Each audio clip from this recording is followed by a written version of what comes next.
Many want to walk in Madiba's footprints. People from around the world descend on his home village of Qunu to do just that. An Australian biker group touring South Africa pulls into the Qunu Museum, the hub of this pilgrimage site. That reason, if you look to my left, you will see the house with the green roof over there.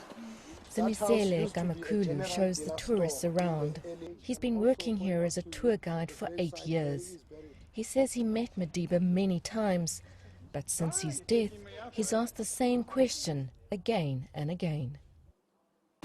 You said that the grave is closed for now. Yeah.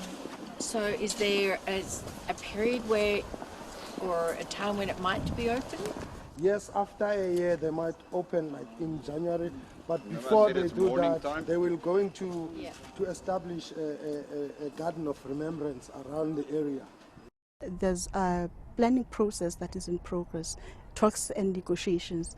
That is with the family, the Department of Arts and Culture, the National Heritage Council, and the South African Heritage Resources Agency, for the grave to be accessible to the public. Once it's open, the numbers of visitors to Qunu is expected to double. The tourism is not coming much now. It's about at least 5 to 4 people a month. Then I think it will be a good business time when the graveyard opens. Next stop on the tour is the site where Madiba's school once stood, the place where his teacher, Ms. Mdingane, famously named him Nelson. Mandela, Nelson. This is what it looks like now. During his presidency, Madiba secured donors to fund the construction of a new school. Before hitting the road again, the bikers stopped for a last photo op at Madiba's home. The thing about visiting Mandela's village is just to be somewhere that's close to somebody who I think in a true sense of the word was awesome.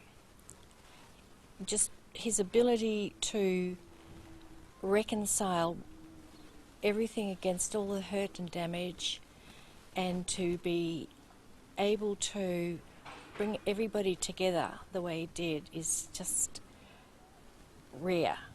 It's very moving, and I think all of our groups just totally impressed that one man has achieved in his lifetime. It's just unbelievable. But there's a lot more to see in Qunu.